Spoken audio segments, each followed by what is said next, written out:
ಮತ್ತಾಯನು ಬರೆದ ಸುವಾರ್ತೆ 1ನೇ ಅಧ್ಯಾಯ 18ರಿಂದ 21. ಯೇಸು ಕ್ರಿಸ್ತನ ಜನನವು. ಯೇಸು ಕ್ರಿಸ್ತನ ಜನನವು ಹೇಗಾಯಿತೆಂದರೆ, ಆತನ ತಾಯಿಯಾದ ಮರಿಯಳನ್ನು ಯೋಸೇಫನಿಗೆ ನಿಶ್ಚಯ ಮಾಡಿರಲಾಗಿ, ಅವರು ಕೂಡುವುದಕ್ಕಿಂತ ಮುಂಚೆ ಆಕೆಯು ಪವಿತ್ರಾತ್ಮನಿಂದ ಬಸುರಾಗಿದ್ದದ್ದು ತಿಳಿದು ಬಂತು. ಇಲ್ಲಿ ಏನ್ ತಿಳಿಯಪಡಿಸ್ತಾರೆ? ಆತನ ತಾಯಿಯಾದ ಮರಿಯಳು ಅಂದ್ರೆ ಏನ್ ಹೇಳ್ತಾ ಇದ್ದಾರೆ?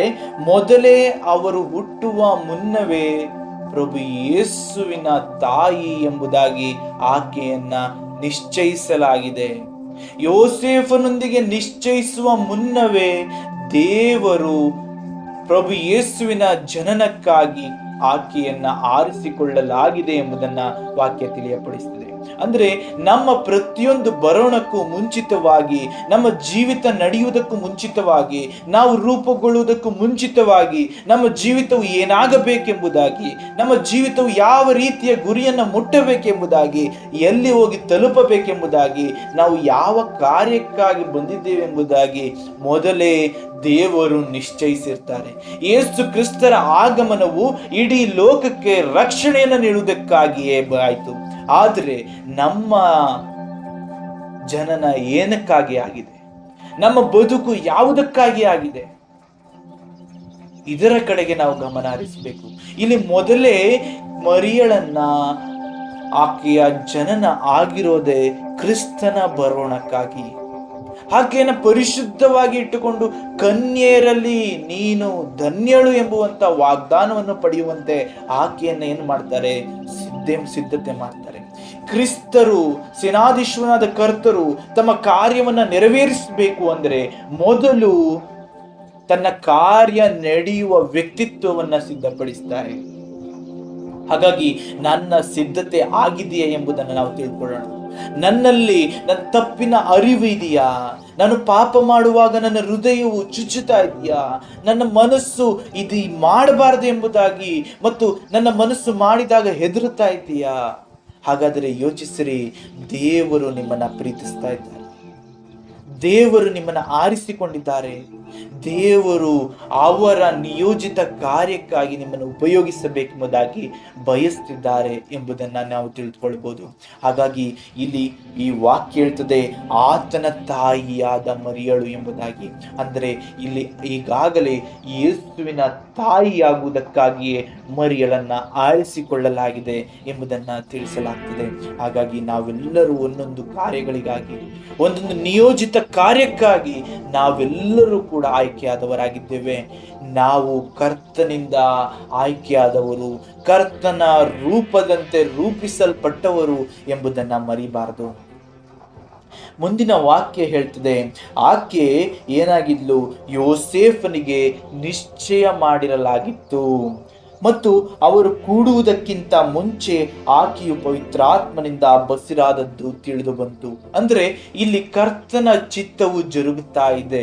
ಇಲ್ಲಿ ಒಂದು ವಿಚಾರ, ಕರ್ತನ ಚಿತ್ತ ಜರುಗುವಾಗ ಆಕೆ ಬಸುರಾಗಿದ್ಲು, ಅದು ಕರ್ತನ ಚಿತ್ತವಾಗಿತ್ತು. ಆದರೆ ಈ ಲೋಕದ ದೃಷ್ಟಿಯಿಂದ ನೋಡಿದಾಗ ಆಕೆಯು ಏನಾಗಿದ್ಲು? ಮದುವೆಯ ಮುನ್ನವೇ ಬಸುರಾಗಿದ್ಲು. ಇದು ಈ ಲೋಕದ ಕಪ್ಪು ದೃಷ್ಟಿಕೋನದಿಂದ ನೋಡುವ ಈ ಲೋಕಕ್ಕೆ ಅದು ತಪ್ಪಾಗಿಯೇ ಕಾಣ್ತಾ ಇತ್ತು. ನಿನ್ನ ಜೀವಿತದಲ್ಲೂ ನಮ್ಮ ಜೀವಿತದಲ್ಲೂ ಅಷ್ಟೇ, ನಮ್ಮ ವಾಕ್ಯೋಪದೇಶದಂತೆ ನಾವು ನಡೆಯುವಾಗ ನಮ್ಮ ಬದುಕು ಕೂಡ ಏನಾಗಿ ಕಾಣ್ತದೆ? ಈ ಲೋಕಕ್ಕೆ ಕಪ್ಪಾಗಿಯೇ ಕಾಣ್ತದೆ. ವಿರೋಧಿಸ್ತಾರೆ, ನಮ್ಮನ್ನ ದೂರ ತಳ್ಳೋದಕ್ಕೆ ನೋಡ್ತಾರೆ. ಯಾಕೆಂದ್ರೆ ಯೇಸು ಕ್ರಿಸ್ತರನ್ನೇ ಈ ಲೋಕ ದೂರ ತಳ್ಳಿತು, ಈ ಲೋಕ ತಿರಸ್ಕರಿಸಿತು. ಆದ್ರೆ ಇವತ್ತು ನಮ್ಮ ಹೃದಯಗಳು ಸ್ವೀಕರಿಸುವಂತೆ ಮಾಡಿದ್ದಾರಲ್ಲ, ಅದು ದೇವರ ಕಾರ್ಯ. ಹಾಗೆಯೇ ಇಲ್ಲೂ ಕೂಡ ಈಕೆಯನ್ನ ಯೋಸೇಫನು ಮಾತ್ರ ತಿಳಿದಿದ್ದ. ಆದ್ರೆ ಯೋಸೇಫನು ಈಕೆಯನ್ನ ನೋಡ್ತಾನೆ. ಈಕೆ ಏನಾಗಿದ್ದಾಳೆ? ಬಸುರಾಗಿದ್ದಾಳೆ. ಮದುವೆ ಆಗಿಲ್ಲ, ಆದ್ರೆ ಈಕೆ ಏನಾಗಿದ್ದಾಳೆ? ಬಸುರಾಗಿದ್ದಾಳೆ.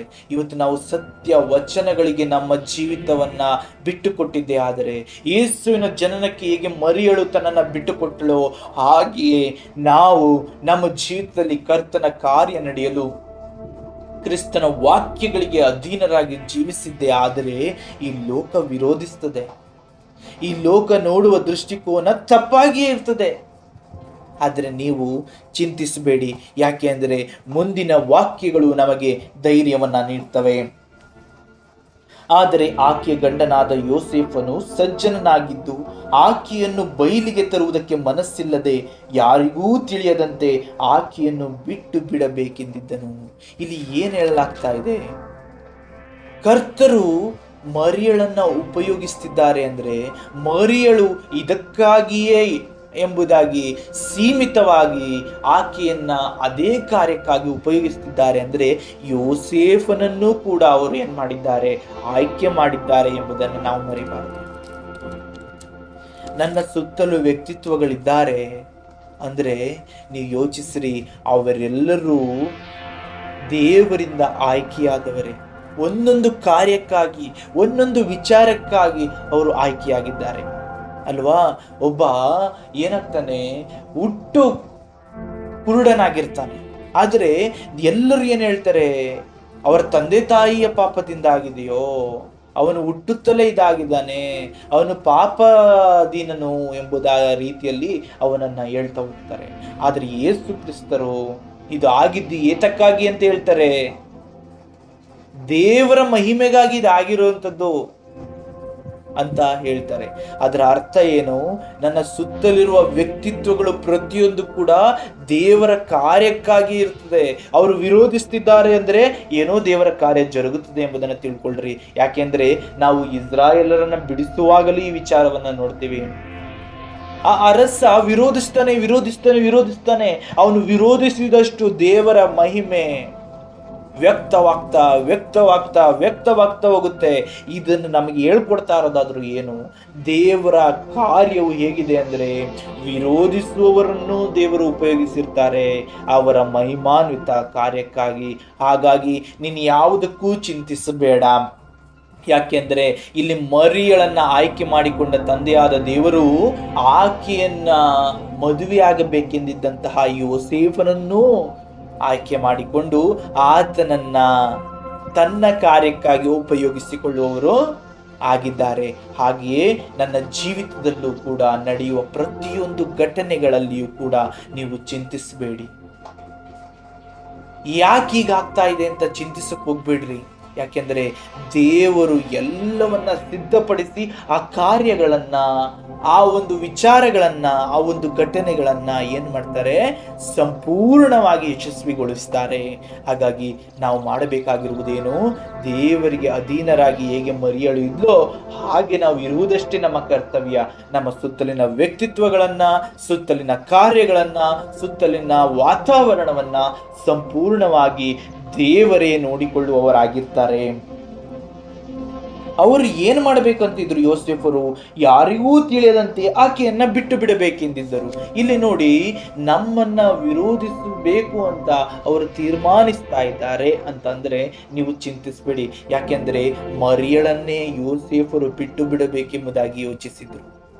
ಈ ಲೋಕ ನಿಮ್ಮನ್ನ ವಿರೋಧಿಸ್ತಾ ಇದೆ ಅಂದ್ರೆ ನೀವು ಚಿಂತಿಸಬೇಡಿ. ಈ ಲೋಕ ನಿಮ್ಮನ್ನ ಧಿಕ್ಕರಿಸ್ತಾ ಇದೆ ಅಂದ್ರೆ ನೀವು ಚಿಂತಿಸಬೇಡಿ. ಈ ಲೋಕದ ವ್ಯಕ್ತಿತ್ವಗಳು ನಿಮ್ಮನ್ನ ದೂರ ತಳ್ತಾ ಇದ್ದಾವೆ ಅಂದ್ರೆ ನೀವು ಚಿಂತಿಸಬೇಡಿ. ಯಾಕೆಂದ್ರೆ ಮರಿಯಳನ್ನ ಯೋಸೇಫರು ಧಿಕ್ಕರಿಸಿದ್ದನ್ನ ಈ ವಾಕ್ಯದ ಮೂಲಕ ನಾವು ನೋಡ್ತಾ ಇದ್ದೀವಿ. ಹಾಗಾದ್ರೆ ದೇವರ ವಾಕ್ಯಕ್ಕನುಗುಣವಾಗಿ ನಡೆಯುತ್ತಿರುವ ನಮಗೆ ಯಾಕೆ ಹೀಗೆ? ದೇವರ ವಾಕ್ಯದಂತೆ ನಡೆಯೋದಕ್ಕೋಸ್ಕರ ನಾವು ವಾಕ್ಯ ಓದ್ತಾ ಇದ್ದೀವಿ, ಪ್ರೇಯರ್ ಮಾಡ್ತಾ ಇದ್ದೀವಿ, ಎಲ್ಲವನ್ನ ಮಾಡ್ತಾ ಇದ್ದೀವಿ. ನಮ್ಮ ಜೀವಿತಕ್ಕೆ ಯಾಕೆ ಹೀಗೆ ಎಂಬುದಾಗಿ ಯೋಚಿಸ್ತಿದ್ದೀರಾ? ಚಿಂತಿಸಬೇಡ್ರಿ. ಯಾಕಂದ್ರೆ ನಿಮ್ಮ ಚಿಂತೆಗೆ ಮುಂದಿನ ವಾಕ್ಯವು ನಿಮಗೆ ಉತ್ತರವನ್ನ ಕೊಡ್ತದೆ. ಅವನು ಇದನ್ನು ಆಲೋಚಿಸುತ್ತಿರುವಾಗ ಕರ್ತನ ದೂತನು ಅವನಿಗೆ ಕನಸಿನಲ್ಲಿ ಕಾಣಿಸಿಕೊಂಡು, ಎಲೈ ಯೋಸೇಫನೇ, ದಾವೀದನ ವಂಶದವನೇ, ನಿನ್ನ ಹೆಂಡತಿಯಾದ ಮರಿಯಳನ್ನು ಸೇರಿಸಿಕೊಳ್ಳುವುದಕ್ಕೆ ಅಂಜಬೇಡ. ಆಕೆಯ ಗರ್ಭವು ಪವಿತ್ರಾತ್ಮದಿಂದಲೇ ಆದದ್ದು. ಆಕೆಯು ಒಬ್ಬ ಮಗನನ್ನು ಹಡೆಯುವಳು.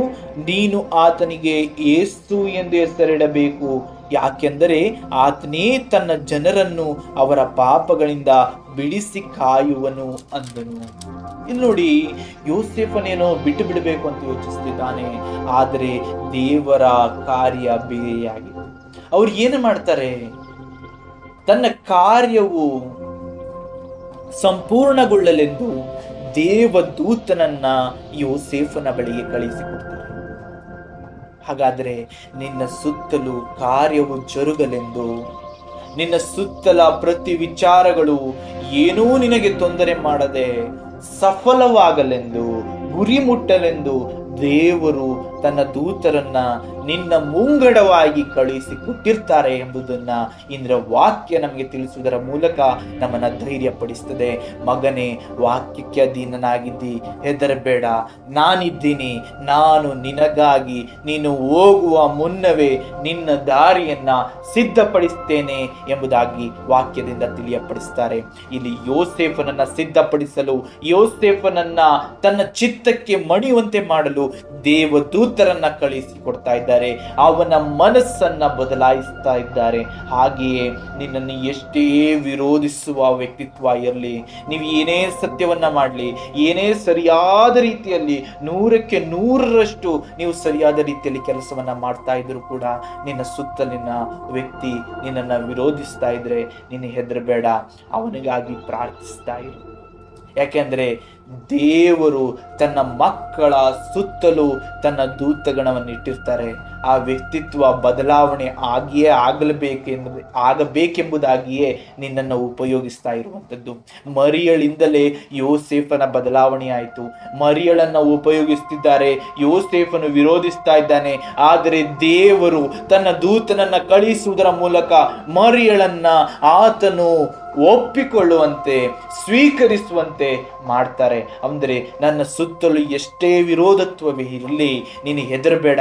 ಯಾಕಂದ್ರೆ ದೇವರು ತನ್ನ ಕಾರ್ಯದ ಮೂಲಕ, ತನ್ನ ದೂತರ ಮೂಲಕ ತಾವೇ ಆ ವ್ಯಕ್ತಿತ್ವಗಳನ್ನು ಸರಿಪಡಿಸ್ತಾರೆ, ತಾವೇ ಆ ಘಟನೆಗಳನ್ನು ಸರಿಪಡಿಸ್ತಾರೆ, ತಾವೇ ನಮ್ಮನ್ನ ಪ್ರತಿಫಲದಾಯಕವಾದ ಜೀವಿತದೆಡೆಗೆ ಮುನ್ನಡೆಸ್ತಾರೆ ಎಂಬುದನ್ನು ಇಂದಿನ ವಾಕ್ಯದ ಮೂಲಕ ನಾವು ತಿಳ್ಕೊಳ್ಬಹುದು.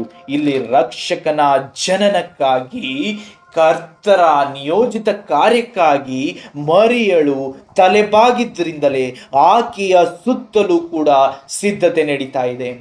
ಇಲ್ಲಿ ನಾವು ಕೂಡ ನಮ್ಮ ಜೀವಿತವನ್ನ, ಸೇನಾಧೀಶ್ವರ ಕರ್ತರು ಒಂದು ಮಾತನ್ನ ಹೇಳಿದ್ರಲ್ವಾ, ಅವರು ಸ್ನಾನ ದೀಕ್ಷೆಯನ್ನ ಪಡೆದು ಮೇಲೆ ಬರುವಾಗ, ಈತನು ನನ್ನ ಮಗನು, ಈತನನ್ನು ನಾನು ಮೆಚ್ಚಿದ್ದೇನೆ, ಈತನ ಮಾತನ್ನ ಕೇಳಿರಿ ಅಂತ. ಆ ನಿಯೋಜಿತ ಕಾರ್ಯಕ್ಕೆ ತಲೆಬಾಗರಿ, ಕ್ರಿಸ್ತನ ವಾಕ್ಯೋಪದೇಶಗಳಿಗೆ ತಲೆಬಾಗರಿ, ಸ್ವೀಕರಿಸಿರಿ. ನೀವು ಒಪ್ಪಿಕೊಂಡಿದ್ದು ಸೇನಾಧೀಶ್ವರ ಕರ್ತರ ಚಿತ್ತವನ್ನ ಎಂಬುದನ್ನು ಮರಿಬೇಡಿ. ವಾಕ್ಯಕ್ಕೆ ಅಧೀನರಾದವರೇ, ನೀವು ಚಿಂತಿಸಬೇಡಿ. ನಾನು ಪ್ರಾರ್ಥಿಸ್ತೀನಿ, ನನ್ನ ಜೀವಿತದಲ್ಲಿ ಏನಾಗ್ತಾ ಇಲ್ಲ, ನಾನು ಹೋದ ಕಡೆಯಲ್ಲೆಲ್ಲ ವಿರೋಧತ್ವ ಇದೆ, ನಾನು ನಡೆಯುವ ಜಾಗಗಳಲ್ಲೆಲ್ಲ ವಿರೋಧಿಸ್ತಾರೆ, ನಾನು ಏನೇ ಮಾಡಿದ್ರು ತಪ್ಪನ್ನು ಹುಡುಕ್ತಾರೆ ಅಂತ ಗೋಳಾಡಕ್ಕೆ ಹೋಗ್ಬೇಡ್ರಿ. ನೀವು ತಾಳ್ಮೆಯಿಂದಿದ್ದು ಕರ್ತನನ್ನೇ ನಿರೀಕ್ಷಿಸಿಕೊಂಡಿರ್ರಿ. ಕರ್ತನನ್ನ ನಿರೀಕ್ಷಿಸಿಕೊಂಡಿರೋರು ಎಂದೂ ಆಶಾಭಂಗ ಪಡದಂತೆ ಅವರೇ ನೋಡಿಕೊಳ್ತಾರೆ. ಯಾಕೆಂದ್ರೆ ಪವಿತ್ರ ಆತ್ಮರಿಂದ ಗರ್ಭಧರಿಸಲ್ಪಟ್ಟ ಮರಿಯಳು ಸೇನಾಧೀಶ್ವರ ಕರ್ತರಿಗೆ ಅಧೀನಳಾಗಿದ್ಲು. ಆಕೆ ಅಧೀನಳಾಗಿದ್ದರಿಂದ ಆಕೆಯನ್ನ ತಿರಸ್ಕರಿಸಬೇಕೆಂಬುದಾಗಿದ್ದ ಯೋಸೇಫನು ಕೂಡ ಒಪ್ಪಿಕೊಳ್ಳುವಂತೆ ದೇವರು ಮಾಡಿದ್ರು. ಹಾಗೆಯೇ ನನ್ನ ಸುತ್ತಲೂ ಕೂಡ ಬಿರುಗಾಳಿಯಂತಹ ವಾತಾವರಣ, ಸಮುದ್ರದ ಅಲೆಗಳು ಅಪ್ಪಳಿಸುವಂತಹ ಒಂದು ಘಟನೆಗಳು ಜರುಗ್ತಾ ಇದ್ರು. ಭೂಕಂಪದಂತಹ ಜೀವಿತವೇ ನಮ್ಮದಾಗಿದ್ರು ಕೂಡ ಹೆದರಬೇಡ್ರಿ, ಎಲ್ಲವನ್ನ ದೇವರೇ ಸರಿಪಡಿಸಿ ಕೊಡ್ತಾರೆ. ಯಾಕೆ ಅಂದ್ರೆ ನೀವು ಆತನ ಚಿತ್ತಕ್ಕೆ ಮಣಿದವರಾಗಿದ್ದೀರಿ. ಆದ್ದರಿಂದ ಹಾಗಾಗಿ ನಾವೆಲ್ಲರೂ ಕರ್ತನ ಚಿತ್ತಕ್ಕೆ ಮಣಿಯೋಣ. ನಮ್ಮ ಜೀವಿತವನ್ನ ಕರ್ತರೇ ರೂಪಿಸುತ್ತಾರೆ, ಕರ್ತರೇ ಸಿದ್ಧಿಗೆ ತರ್ತಾರೆ, ಕರ್ತರೇ ಪ್ರತಿಫಲದಾಯಕವಾಗಿ ನಮ್ಮನ್ನ ನಡೆಸ್ತಾರೆ. ಆಮೇನ್.